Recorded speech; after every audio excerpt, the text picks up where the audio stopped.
온체인 데이터 계속 트래킹을 해오고 있는데 신호 한번 찍고 나면은 한 2주 동안 그래도 내달리거든요. 근데 그게 길지는 않아요. 그래서 한 2, 3주 정도 가고 8월 말이나 9월 정도에 조정 한번 받지 않을까 생각은 하고 있는데 최근에 이제 그 스테이블 코인에 또 곽강을 받다 보니까 미국이 설계하고 있다라는 생각이 좀 많이 듭니다.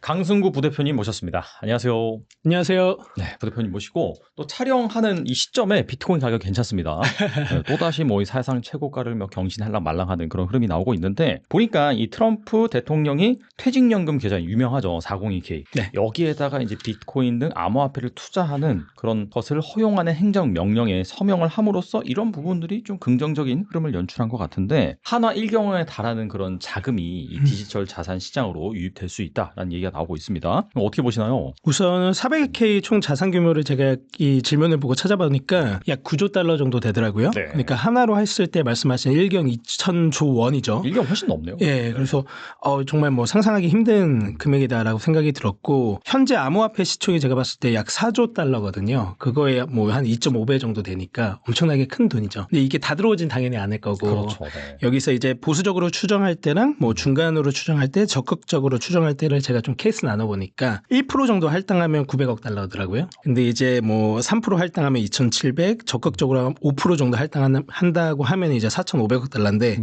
좀 상상하기 힘든 금액인 것 같긴 한데 엄청나게 크네요. 그 정도만 해도. 예. 네. 1% 정도만 할당을 해도 나쁘지 않겠다 생각이 들어요. 네. 900억 달러니까. 네. 그래서 근데 그 퇴직연금이라는 거의 특성상 좀 이제 그 일회성 투자가 아니잖아요. 계속 들어. 예, 계속 들어오잖아요. 예를 들면 저희 비트 세이빙 서비스처럼 적립식으로 계속 사는 거잖아요. 꾸준하게 산다라는 걸로 가정을 할 때 이 돈이 그냥 꾸준하게 들어온다라는 걸 보면 효과가 그래도 장기적으로 볼 때 크겠다라는 생각이 좀 드는 것 같아요. 그래서 기존에는 이제 뭐 암호화폐 투자라는 것 자체를 좀 투기적인 성격으로 봤는데 이렇게 401K에 들어온다고 하면 장기적으로 투자하는 포트폴리오로서 자리 잡을 가능성이 크다라고 저는 좀 보여져서 좀 좋은 것 같아요. 그러니까 한 번에 뭔가 빵 터진 거라기보다도 장기적으로 계속해서 쌓이는 그죠. 그런 소재이기 때문에 네. 오히려 이제 장기적인 그런 가격 관점에서는 긍정적이다라고 볼 수가 있겠네요. 그렇게 보겠습니다.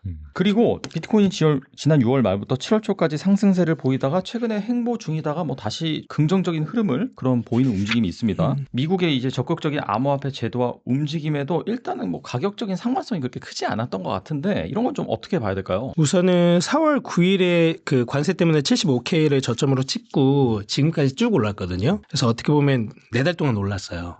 그래서 기대했던 가격은 아닐 수는 있지만 그래도 그 4달 동안 계속 올랐거든요. 떨어지고 올라갔으니까 좀 상승세의 흐름은 계속적으로 나왔다라고 볼 수가 있고 사실 이더리움 같은 경우가 최근에 좀 많이 올랐죠. 이더리움 많이 올랐죠. 이더리움이 네네. 많이 올랐고 예를 들면 기존에는 뭐 비트코인에서 이더리움으로 자금 유입이 넘어가고 이더리움에서 알트코인으로 넘어가면서 끝이 난다라는 얘기들을 하는데 약간 그런 흐름이 나오는 거 아닙니까 지금 보면?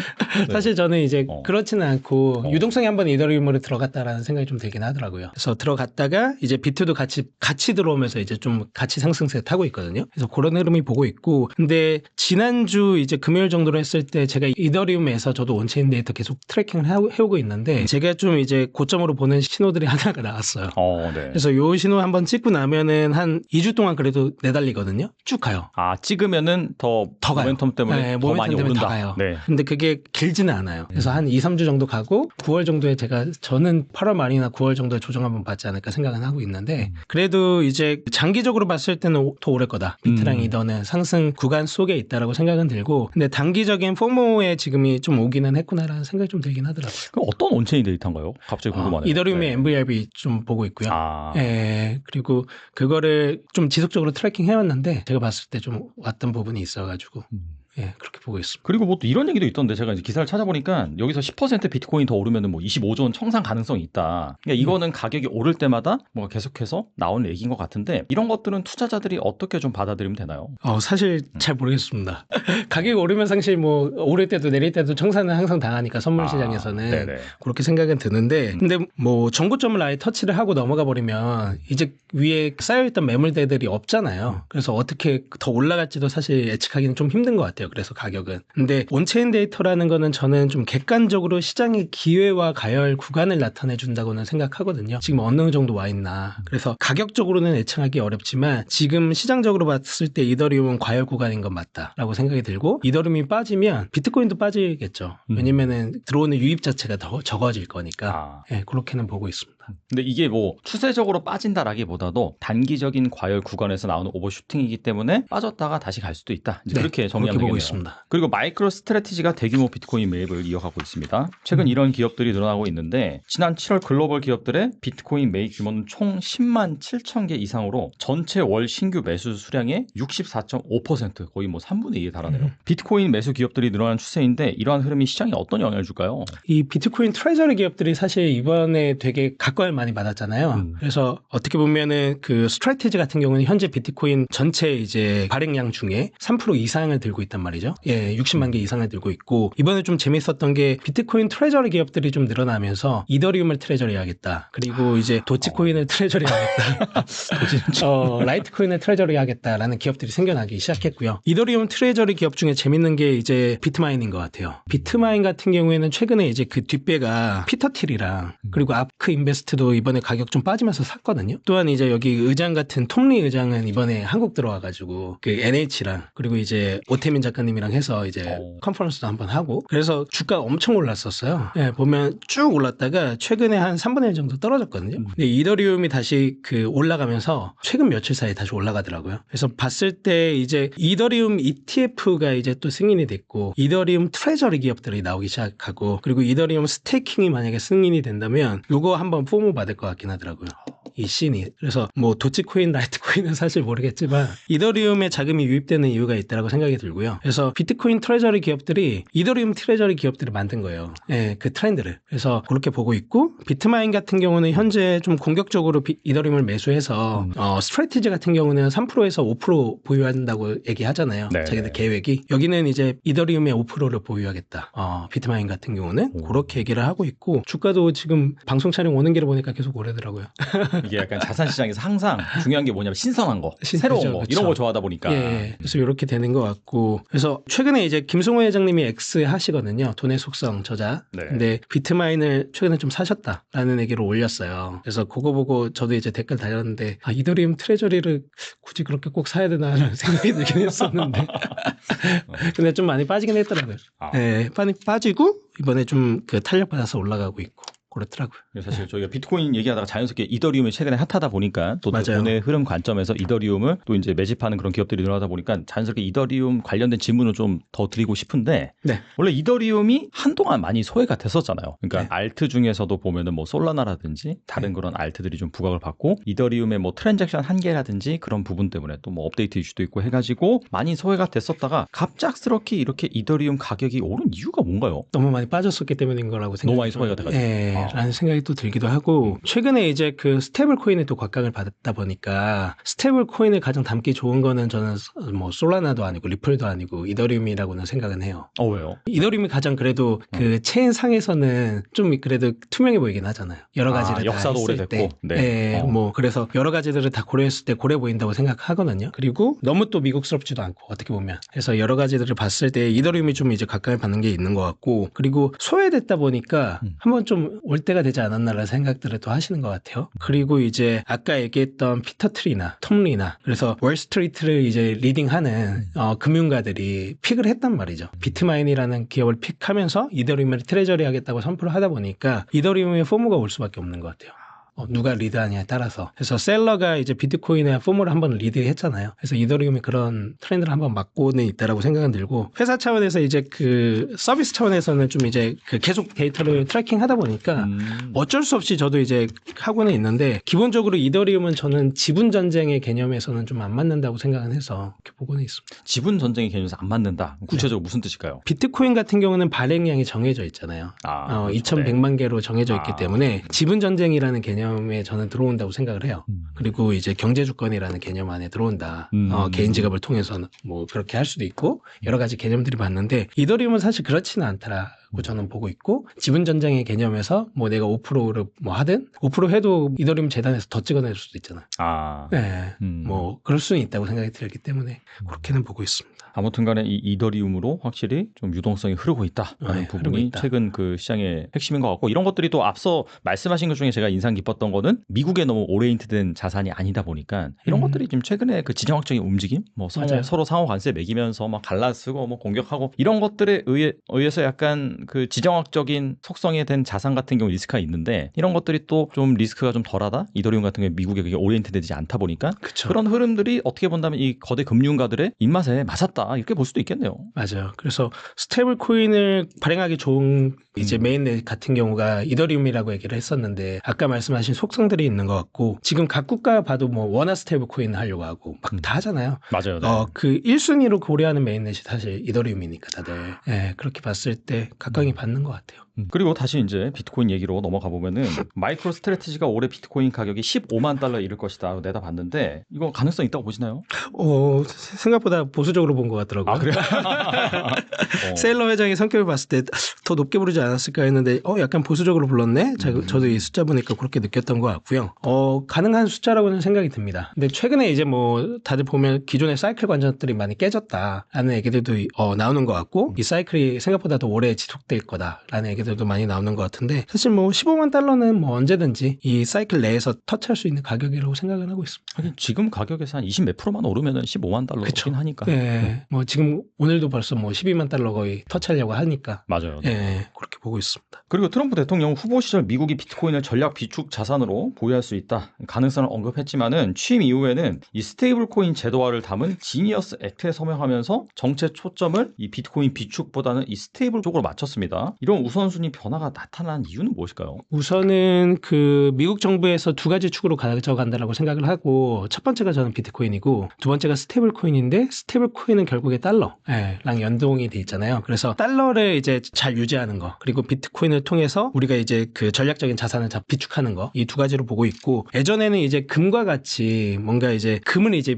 금 모으기 싸움이었잖아요. 네네. 트럼프도 이제 기존의 싸움이 금이었다면 이제 비트코인 모으기로 넘어갔다라는 뉘앙스를 너무나 잘 주고 있잖아요. 그래서 포트녹스의 뭐 모든 것이 무사하길 바라지만 금이 정말 잘 없으면 화가 날 것이다 라고 얘기를 하면서 비트코인 액트를 발의를 했었단 말이죠. 그래서 금으로 이제 우리가 거두었던 수익을 이미 다 거둔 걸로 계산을 해서 그 돈으로 비트코인을 사자라는 얘기도 나왔었고 그리고 5년에 거쳐서 비트코인을 100만 개 사겠다 1년에 20만 개씩 얘기를 했었고 비트코인은 이미 어느 정도 얘기를 했다고 생각을 해요. 그리고 나서 이제 얘기한 게 달러 얘기를 이제 스테이블 코인을 통해서 얘기를 하고 있고 스테이블 코인이 이제 지속적으로 이렇게 도입이 된다면 비트코인 거래에서의 중간 매개 역할을 잘 할 거라고 생각을 하고요. 그리고 USDT랑 USDC 같은 경우에는 비트코인 거래량 전체의 70% 이상 차지하거든요. 그러니까 USDT, USDC로 비트코인을 사는 거예요. 우리나라도 보면 뭐 한국의 거래소들 이용하지만 바이낸스 같은 거래소들 많이 또 이용하시잖아요. 그래서 USDT, USDC로 그 비트코인 사는 흐름들이 많다라고 볼 수가 있고 제가 이제 지난주에 베트남 갔다 왔거든요. 베트남에서는 베트남 동화로 비트코인을 못 사요.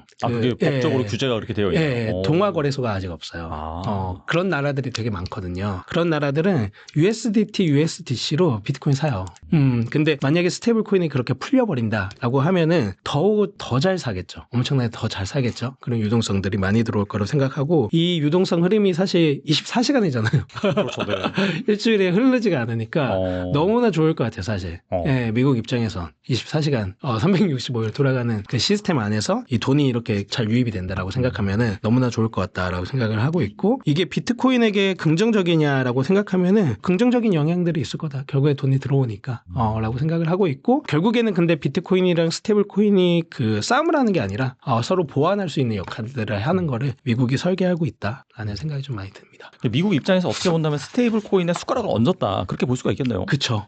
큰 숟가락을 딱 얹은 것 같습니다. 뭐 비트코인 비축에 직접적인 효과는 없어도 어차피 그런 스테이블 코인으로 비트코인을 산다는 것 자체가 약간의 그런 효과도 좀 누릴 수가 있고 그렇죠. 근데 그 베트남 같은 경우에는 그러면은 본래 같은 경우에는 달러로 그러면은 이렇게 비트코인을 사고 그렇게 했었나요? 그러면 USDT, USDC로 그렇게 해서 많이 샀었고 그리고 베트남도 보면은 그 암호화폐 어답션이 글로벌 5위 안에 드는 국가거든요. 그래서 그 월급 자체도 USDT, USDC로 받는 데들도 많아요. 거기 이미 스테이블 코인이 되게 많이 활성화가 됐었군요. 엄청 천국입니다. 거죠. 크립토 되게 천국이고 근데 바이낸스 엄청 잘 쓰시고 그러다 보니까 근데 이제 베트남에서는 그 외화가 유출되는 그렇죠. 느낌들이 너무나 크잖아요. 모든 나라가 그런 고민을 가지고 있죠 지금. 그래서 현재. 이번에 그 당석 기장 같은 경우가 지난주 금요일 들어오셨었는데 베트남에 거래소 만드는 거 지금 추진을 하고 계시고 업비트에서 2주 전에 가가지고 그 비클에 들어가는 것들 논의하고 있더라고요. 전 세계가 정말 스테이블 코인 이슈에 엄청 이제 생각이 들어온 것 같습니다. 그리고 최근 중국이 이 비트코인 거래 전면 금지 루머가 다시 확산되면서 불확실성이 커졌습니다. 실제 중국은 비트코인 대신 금을 사재기하는 그런 모양새도 보이고 있는데 중국의 대응에 대해서는 어떻게 보시나요? 우선 저는 이제 중국이 결국에는 하나의 나라지만 홍콩을 통해서 계속 실험을 하고 있잖아요. 그래서 하나의 나라로 두 개의 정책을 항상 실험을 하고 있다는 생각이 들어요. 그래서 홍콩 같은 경우는 지금 뭐 비트코인 ETF나 이더리움 ETF도 이미 승인이 돼 있고 그리고 지금 이제 보면은 이제 홍콩 스테이블 코인에서의 실험을 보면은 홍콩 달러만 하는 것들이 아니고 CNH랑 연동을 해요. 그래서 결국에는 중국의 위안화 실험을 하고 있다고 생각이 들거든요. 그래서 보면은 얘네가 이제 자국 내에서는 CBDC 실험도 하고 비트코인을 좀 금지하는 것들에 대한 스탠스를 보여주면서 홍콩에서는 이렇게 실험을 계속 하고 있구나라는 생각이 좀 드는 것 같고요. 결국에 위안화 스테이블 코인은 홍콩에서 그럼 발행을 한다는 거죠. 홍콩 달러뿐만 아니라 위안화 연동이 되니까 그래서 어느 정도 수요가 들어올지를 보면서 계속 실험을 하겠다라는 생각이 드는 것 같아요. 그래서 금을 사재기하고 있는 이유는 그건 것 같아요. 미국 자체에서는 야 이제 싸움이 바뀌었어. 금 모으기 아니고 비트코인 모으기야 라고 얘기를 하지만 야 그래? 그러면 우리도 따라갈래라고 할 수는 없을 것 같아요. 저도 금 모으기 싸움하고 있었는데 얘네가 갑자기 룰을 바꿨다고. 그래서 일단은 지켜보면서 이 싸움을 계속 벌이는 거죠. 그래서 결국 이 싸움은 보면은 2100만 개 한정된 비트코인 그리고 2140년까지의 반감기 채굴이잖아요. 그러면 이 싸움 계속 시작된 지 저는 얼마 안 됐다고 생각하거든요. 계속 싸울 것 같아요. 어떤 식으로든 싸우다가 패권을 중국이 어떻게든 가져가려고 그렇게 할 것 같습니다. 사실 근데 중국도 베트남이랑은 상황이 좀 다를 수 있지만 여기도 뭐 장기간의 그런 지속된 제로 코로나 정책으로 인해서 또 성장률이 둔화되고 그다음에 막 그런 부자들도 탄압도 하고 하다 보니까 이 중국 부자들이 해외로 탈출하려고 하고 이 비트코인으로 뭐 돈을 바꾸려고 하고 그런 움직임이 계속해서 발생을 하잖아요. 중국 같은 경우에도 분명히 그래서 이 외화 유출에 대한 그런 고민이 있을 것 같긴 한데 근데 여기 이제 CBDC 발행도 뭐 적극적이다라고 하는데 구조적으로 사실 이 중국인들이란 해외 사람들이 위안화를 보유하고 싶어 하지는 않은 것 같거든요. 그렇죠. 이런 것들을 중국이 잘 막을 수 있을까요? 어떻게 보세요? 그래서 이제 그 위안화 스테이블 코인 자체를 홍콩에서 실험을 하는 거다. 홍콩 달러랑 이제 위안화 두 개를 같이 한번 해보는 거잖아요. 여기서. 그래서 그런 실험들을 이제 사실 열어주는 거죠. 홍콩이라는 나라 토대에서 한 국가에서 두 개의 정책을 이제 나눠서 해보는 거다라고 저는 생각이 좀 드는 것 같고요. 그래서 결국에는 이렇게 실험들을 하면서 그 가능성들을 보고 있는 것 같아요. 중국도. 중국도 그럼 결과적으로 그러니까 달러 스테이블 코인을 지금 장려한 이유는 이 달러 스테이블 코인 USDC 이런 걸로 비트코인 사라는 거잖아요, 사실. 그렇죠. 미국 정부 입장에서. 그러면서 달러의 수요를 촉진시키고. 그래서 중국도 결국에는 그럴 가능성이 있다라고 보시는가요, 그러면? 있겠죠. 그래서 뭐 홍콩 달러, 위안화 스테이블 코인 지금 뭐 이미 실험하고 있지만 가능성이 있다라고 보고요. CBDC보다 폭발력 있게 만약에 수요가 들어온다라고 하면은 당연히 뭐 검토할 거다라고 생각이 들고 저는 이제 국가에서 또는 기관에서 기업에서 표면적으로 얘기하는 거랑 그 뒤에서의 숨어있는 속내는 좀 구분해야 된다고 생각이 들어요. 그래서 중국에서 흘려주는 것들은 사실 좀 반만 믿을 필요는 있다. 그리고 얘네가 어떤 실험을 하고 있는지를 좀 구체적으로 들여다볼 필요도 있다라는 생각이 들고 홍콩에서 하는 실험들이 좀 재밌어 보이는 것 같아요. 홍콩에서의 움직임이 어떻게 본다면은 이 중국의 진짜 의도일 수 있다. 수도 있죠. 그렇게 보고 있습니다. 잘 참고하시면 좋을 것 같다는 생각이 들고 그다음에 최근에 이제 출간하셨으면 책을 나는 오늘도 이 비트코인을 산다라고 말씀하셨는데 아무래도 뭐 우리가 지금 나눴던 그런 되게 매크로적인 얘기들 어떻게 본다면은 정말 장황할 수도 있고 스케일이 너무 커가지고 이 개인 투자자들이 이런 것들을 좀 참고해서 어떻게 투자를 할 수 있을까라는 부분에 있어서 좀 어려움이 있는 것 같은데 그래서 보니까 이 책에도 나와 있지만은 적립식 투자를 꾸준히 강조를 하시는데 이런 방법이 실제로 효과적인가요? 너무 효과적입니다. 그래서 미래에셋에서 예전에 총서, 적립식 투자에 대한 총서를 발간한 적이 있어요. 거기서 이제 두 가지 성격이 있는 자산은 적립식 투자하는 게 좋다라고 얘기를 하고 첫 번째가 장기 우상향 하는 거 그리고 두 번째가 변동성이 있는 거 그게 딱 비트코인이거든요. 그래서 이번에도 보면 비트코인이 가장 각광을 받았던 것 같아요. 여러 가지 이제 가상자산 중에서도 그리고 저는 비트코인 자체가 업사이드가 가장 큰 자산 중에 하나라고 생각을 하고 변동성은 예전보다는 좀 줄어들었지만 그래도 많은 편이잖아요. 그래서 너무나 좋은 자산이라고 생각을 하는데 요거를 데이터적으로 장기적으로 좀 말씀드릴 수가 있어요. 네. 그래서 15년, 16년, 17년, 18년, 19년, 20년 상승장도 있었고 하락장도 있었고 횡보장도 이 사이에 다 있었거든요. 근데 매년 1월 1일 적립식 투자를 내가 4년을 했다면 400%의 수익률을 맞이하는 기간이 있습니다. 구간이 항상 나와요. 언제 시점에 했든 4년 동안만 DCA를 하면 400%의 수익률이 나오는 거예요. 그래서 너무나 좋다라고 생각을 하고, 근데 제가 봤을 때 4년 하시는 분 잘 없더라고요. 그게 정말 힘든 것 같아요. 정말 힘든 것 같아요. 네. 그래서 어제도 나는 오늘도 비트코인을 산다가 책 제목인데 저 같은 경우는 어제도 오늘도 비트코인을 샀고 내일도 살 예정이거든요. 그래서 요거를 항상 좀 전도하게 되는 것 같아요. 그래서 4년만 DCA 해보시면 너무나 좋다라고 얘기를 하는 편이고, 그 사람들 같은 경우가 변동성을 좀 무서워하시잖아요. 무서워하죠. 네. 그리고 내려갔을 때 더 사고 싶어하고 내가 어떻게든 타이밍을 맞추고 싶어하고 근데 그게 되게 어렵거든요. 그래서 기계적으로 하는 게 좋다라고 해서 저희가 만든 게 이제 비트코인 적립식 투자 서비스고, 저희 서비스가 사실 좀 혜자가 있는 부분이 있습니다. 그 AI랑 원체인 데이터 분석해서 사람들의 니즈랑 뭐 저의 니즈도 반영해서 비트코인이 쌀 때 좀 더 많이 사주고요, 비쌀 때 좀 덜 사줘요. 그래서 구매 비중을 조절해 주거든요. 그래서 이렇게 하면은 수익률이 좀 더 극대화돼요. 일반 적립식 일반 투자보다도. 적립식 투자보다. 그래서 이렇게 하시면 되게 좋다라고 생각을 하고 있습니다. 방금도 말씀하셨는데 이 책에서 적립식 투자를 위해서 온체인 데이터로 시장을 읽는 방법에 대해서 말씀해 주신 걸로 알고 있는데 이것도 좀 간단하게 말씀해 주시면 좋을 것 같아요. 네, 블록체인 네트워크상에 기록되어 있는 데이터를 온체인 데이터라고 하고요. 사실 블록체인 되게 투명하다 그랬잖아요. 네. 그래서 누구나 볼 수 있어요. 근데 누구나 보지 않죠. 거의 아무도 보지 않아요. 정말 보지 않는 데이터고, 그래서 전문가들이 좀 많이 보는 데이터이다, 이 씬에서의, 그렇게 생각해 주시면 좋은데, 저희는 요거 4개 정도 특허가 있고요. 그래서 이 데이터들 진짜 많아요. 근데 좀 이제 말씀드릴 수 있는 게, 저는 이제 주로 MVRB랑, 그리고 MVRB는 시장의 기회랑 과열을 볼 수가 있거든요. 그래서 지금 어느 정도 이제 수급이 많이 몰리고 있고, 사람들이 어느 정도 수익률을 거두고 있고, 뭐 사람들이 수익률을 많이 거둔다 그랬을 땐 사실 좀 파는 흐름들 나오잖아요. 그래서 그런 것들 좀 볼 수가 있고요. 그리고 SOPR이라는 지표도 있어요. 이것도 이제 수익률을 좀 볼 수 있는데, 그 단기 SOPR이라고 해서 그 단기로 투자하시는 분들, 예를 들면 5개월 미만의 투자자들이거든요. 그래서 5개월 미만 투자하시는 분들은 더 잘 팔아요. 수익률이 좀 더 나오면. 그렇잖아요. 네, 보통 네. 습관상. 그래서 그런 것들 좀 보고 있고, 푸얼 멀티플이라고 해서 채굴자 지표도 좀 보고 있습니다. 채굴자들이 뭐 최근 1년간 평균치를 비교했을 때 어느 정도 수익률을 거두고 있냐 이고, 채굴자들도 팔아요. 비트코인 많이 오르면 팔아요. 많이 오르면 팔고, 나스닥에 상장된 이제 비트코인 채굴사도 한 10개 되는데 걔들도 팔아요. 다 그래서 본인들이 기대했던 수익률보다 항상 높아지면 팝니다. 그래서 이제 다음 시즌을 준비하기도 하고, 그래서 그런 흐름들이 있기 때문에 그렇게 이제 그 원체인 데이터를 좀 보면서 하면 좋다. 그리고 그 원체인 데이터를 활용한 시장의 기회와 과열 지표를 저희 서비스에 좀 잘 담아놨다라고 이해하시면 좋습니다. 아무튼 뭐 책을 보신 다음에 그런 데이터를 활용해서 본인이 직접 투자를 하셔도 되고, 뭐 이런 것들이 복잡하다라고 한다면은 그 서비스를 이용해 보는 것도 좋다, 이렇게 볼 수 맞습니다. 있겠네요. 그리고 앞서서 이더리움 얘기하면서 알트 얘기 살짝 했는데 조금 더 해볼까 합니다. 올해 상반기 가장 뜨거운 주목을 받았던 암호화폐는 바로 이제 리플이었죠. 리플이 연초 대비 무려 475%나 상승을 했는데, 부대표님은 알트코인 투자보다 비트코인 투자를 훨씬 더 강조하신 걸로 알고 있습니다. 근데 비트코인과 함께 이 이더리움, 리플 등 주요 알트코인이 글로벌 전략 자산으로 부상하는 상황에서 이 알트코인 투자는 어떻게 보시나요? 알트코인 투자는 좋지 않게 보고 있습니다. 기본적으로 이제 알트코인은 장기적으로 저는 우상하는 자산이라고 보기 좀 힘들다라고 생각은 해요. 뭐 여러 가지 이슈들이 있겠지만, 물론 이제 이더리움이 최근에는 좀 이제 상승폭이 크고, 리플 같은 경우는 상승폭 많이 컸죠, 이번 사이클로 봤을 때. 하지만 이더리움 빠진 구간들 많이 있었잖아요. 많이 그때 좀 심적으로 힘들어 하셨던 분들도 있고, 그래서 DCA 적립식 투자를 저희가 좀 강조하는 편인데, 이더리움 분들이 진짜 힘들어 하셨어요, 이번에. 3년 오랫동안 소외되다 보니까. 3년 뭐 DCA 했는데 없는 거예요, 수익률이 잘.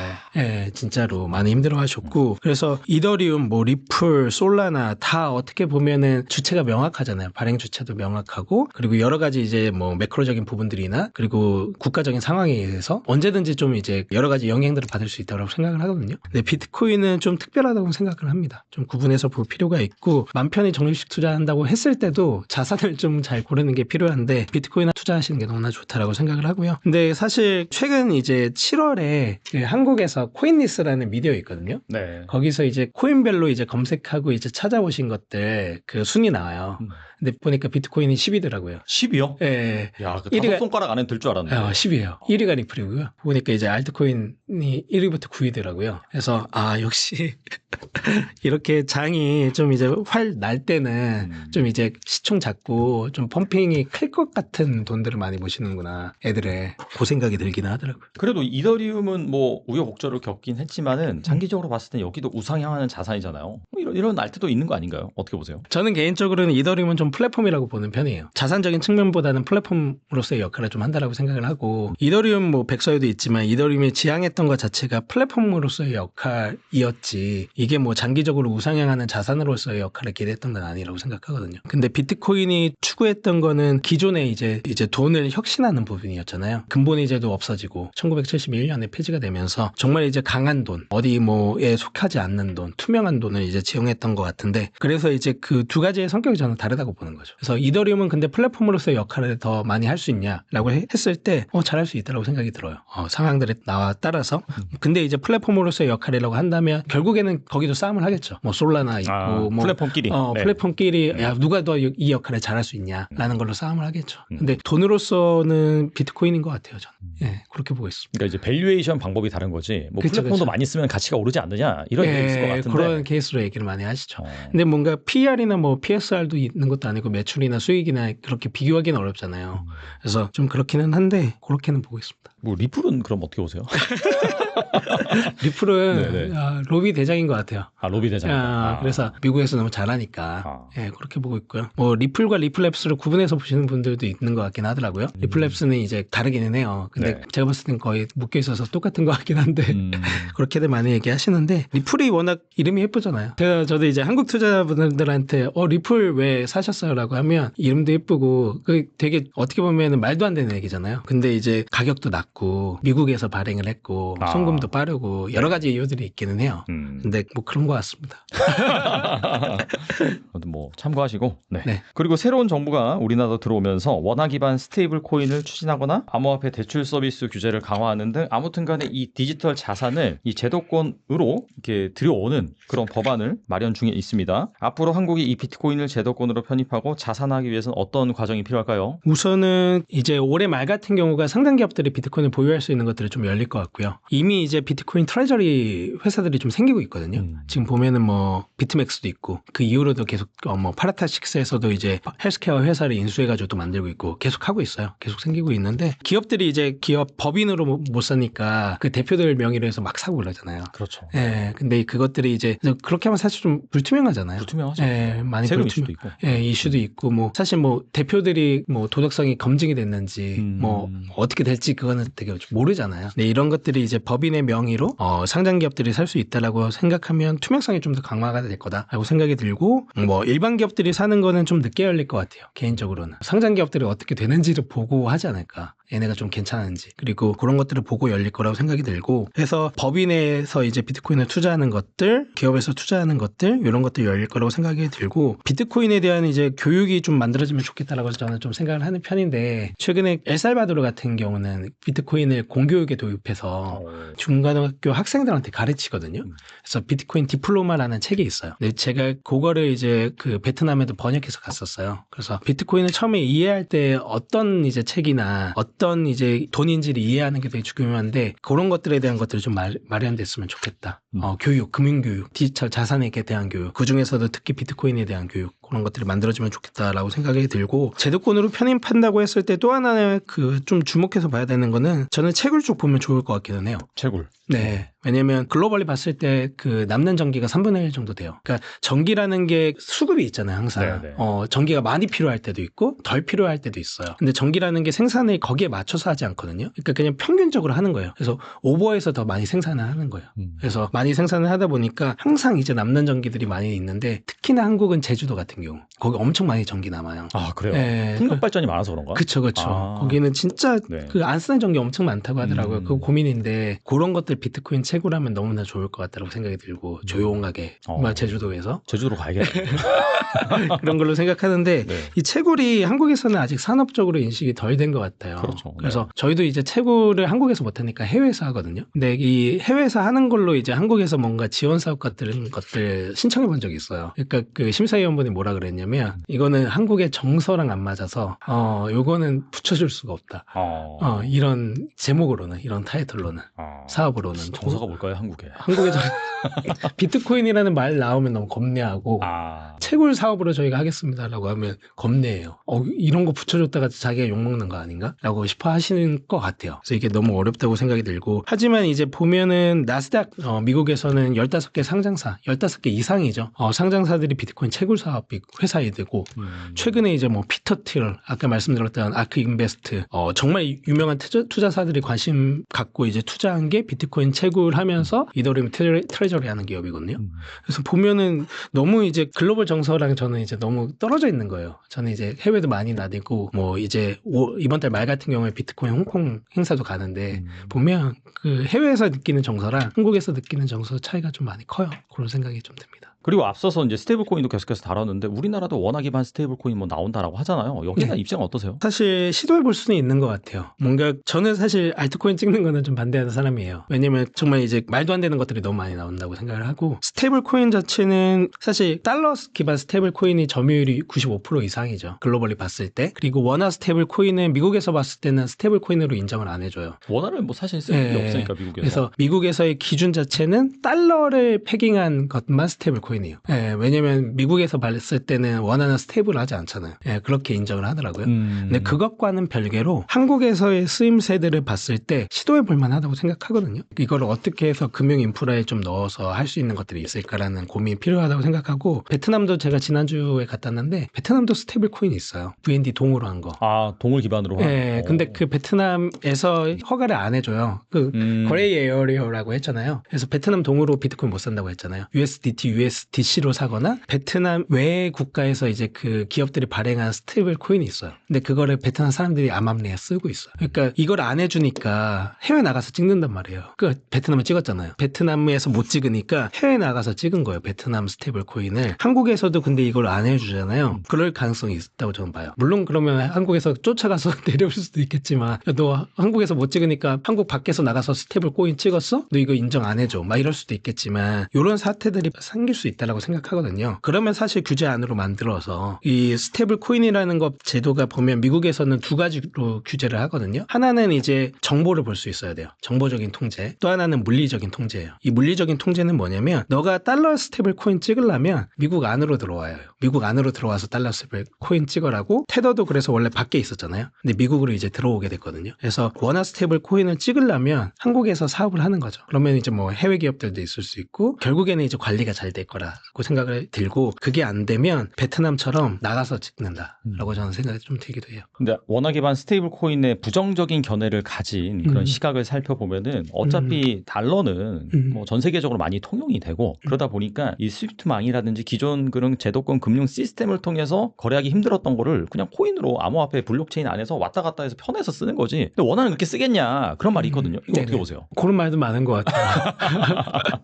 근데 그거는 사실 현재까지 이어져 왔던 것들을 토대로 얘기하는 것 같아요. 현재까지 당연히 그래 왔죠. 그렇죠. 달러 스테이블 코인을 위주로 써왔고 달러 스테이블 코인 기반으로 해서 금융에 편입할 수 있는 것들을 만들어 왔고 근데 그거는 원화 스테이블 코인이 없었기 때문이잖아요. 없었기 때문에 계속 그래 왔고 그리고 다른 나라의 스테이블 코인도 없었기 때문에 그래 왔고 그래서 과거 기준으로 볼 때는 당연히 맞는 말 같아요. 그리고 시장 점유율도 너무 높기 때문에 침투했을 때 어느 정도의 그 임팩트가 나올지도 사실 좀 예측하기 어려운 것 같아요. 근데 개인적으로는 스타트업을 하는 사람이다 보니까 가능성이 있으면 시도해 볼 수는 있다라고 생각이 좀 드는 것 같아요. 그리고 시도 못 해볼 건 아니다라고 생각이 들어서 하다 보면 더 좋은 것들이 좀 나오지 않을까라고 생각은 하고 있습니다. 어차피 우리나라가 이제 수출 비중이 높다 보니까 GDP에서 차지하는 비중이 그러다 보니까 이제 뭐 우리나라는 거래를 하는 해외 그런 기업들이라든지 아니면 그런 상인이라든지 그런 쪽 입장에서는 단순히 그냥 그런 기존 금융 결제망을 통한 원화 유통보다는 뭐 스테이블 코인에 선할 수도 있겠네요. 결제가 빠르고 이제 그렇게 하다 보니까. 그럴 수 있죠. 그렇게 보고 있습니다. 그리고 이 암호화폐를 활용해서 노를 위해서 1억짜리 이제 포트폴리오 짠다라고 한다면 어떻게 구성할 수 있을까요? 그렇죠. 이게 포트폴리오 이론으로 하면은 최근에 그 메타플래닛 아시죠? 네. 일본에서 비트코인 가장 많이 보유한 기업이고 네. 거기에 그 CEO가 그런 얘기했어요. 인터뷰였는데 포트폴리오 어떻게 하면 좋습니까? 그렇게 하니까 비트코인을 100%로 하라고 하더라고요. 그래서 저도 개인적으로 이제 이 포트폴리오 이론 나오면 비트코인 비중이 많으면 많을수록 좋다라고 말씀드려요. 그러면은 사실 비트코인 쌀 때 더 사고 싶은데 그렇게 하기 너무 어려워요라고 얘기를 하시거든요. 그래서 그러면 저는 항상 저희 서비스 이용하라고 말씀을 좀 드리고 비트코인이 쌀 때 더 많이 사고 싶고 비쌀 때 더 적게 사고 싶은 것들을 저희 그 서비스 안에서 적립식 투자라는 그 베이지가 안에서 스마트 저금통 AI랑 원체인 데이터 분석해서 해주는 것들이 있으니까 그렇게 하시면 좋지 않을까라고 생각이 좀 들고요. 비트코인 비중은 높으면 높을수록 좋다라고 생각은 하고 있습니다. 그럼 질문을 좀 바꿔서 비트코인 한 어느 정도 보유하고 있어야지 뭐 내가 이제 장기적으로 10년, 20년 투자했을 때 노후를 좀 안정적으로 보낼 수 있을까요? 그거를 0.1비트로 얘기를 많이 하더라고요. 0.1비트. 예, 20년 정도까지 보유를 한다라고 했을 때. 그래서 그 인생이 바뀌는 정도를 좀 얘기하기는 좀 많이 어렵겠지만 네. 0.1비트 자체를 되게 오랫동안 보유하고 있다면 바뀔 수 있다라고 얘기들을 최근에 많이 하는 것 같아요. 2,100만 개의 한정된 자산이잖아요. 그 중에서의 0.1비트면은 사실 작지 않은 거죠. 그렇게 생각을 하고 있고 비트코인 같은 경우는 저는 정말 이제 정말 전통 금융 안에 들어왔다고 생각이 들어요. 24년 1월에 비트코인 ETF가 승인이 되면서 이제 전통 금융 안으로 들어왔잖아요. 어떻게 보면은 애플이라는 기업이 시드 단계에서 뭐 프리A 뭐 정말 이제 스타트업들이 투자받는 그 단계들이 있거든요. 그걸 다 거쳐가지고 상장을 하고 그리고 30년이 지난 애플의 주식 가격을 보면 미쳤어요. 애플이 상장됐던 시점과 30년 후를 보면. 근데 비트코인 같은 경우는 작년에 이제 ETF로 들어왔단 말이죠. 근데 0.1비트를 내가 20년, 30년 보유를 한다 그러면 아마 20, 30년 뒤에는 정말 놀라운 가격이 돼 있지 않을까 생각은 하고 있습니다. 그러니까 뭐 엔비디아나 이런 기업들이 막 몇천 프로 오른 것처럼. 그렇죠. 예, 20, 30년 뒤면 그때 제가 이 방송에 또 나올 수 있으면 좋겠네요. 그 방송 없어지지 않을까? 저희 채널이 없어질 거야. 그때 보면 좋을 것 같습니다. 자, 이번에 나는 오늘도 비트코인 산다. 이 책을 출간하셨는데 앞서서 책 내용을 좀 다뤄보긴 했었죠. 이 네. 책은 어떤 분들이 읽으면 좋을까요? 저는 이건 비트코인 투자 입문서로 좀 얘기하는 편입니다. 예, 그래서 비트코인을 투자하시면서 좀 이제 트레이딩을 하셨던 분들이 많을 거예요. 근데 트레이딩으로 좀 효과를 못 보셨던 분들이 더 많을 거예요. 그래서 어떤 식으로 비트코인을 투자해야 되는지에 대한 고민을 하고 계신 분들한테 정말 이제 좀 정석적인 비트코인 투자법. 저는 원래 이 책의 제목은 절대 실패하지 않는 비트코인 투자법이었거든요. 근데 그 제목 자체가 주는 어감이 너무 세서 그래서 나는 오늘도 비트코인을 산다라는 제목으로 좀 바꿨어요. 근데 어제도 오늘도 내일도 비트코인을 사면 역사적으로 볼 때 15년부터 20년까지 1월 1일에 내가 비트코인을 4년 동안 투자했다면 실패하지 않고 400%의 수익률을 경험하는 구간이 항상 나온다. 그래서 정말 이거는 비트코인 투자 입문서로서 한번 읽어보시면 좋겠다 생각합니다. 좀 조합을 해본다면 0.1비트만 사서 정말 4년만 버텨보면은 내가 괜찮죠. 정말 비트코인 계속해서 투자를 해야 되겠구나 그런 생각이 들겠네요. 좋습니다. 오늘 나와주셔서 정말 좋은 말씀 많이 해주셨는데 끝으로 이 영상을 보고 계신 분들 위해서 한 말씀만 부탁드립니다.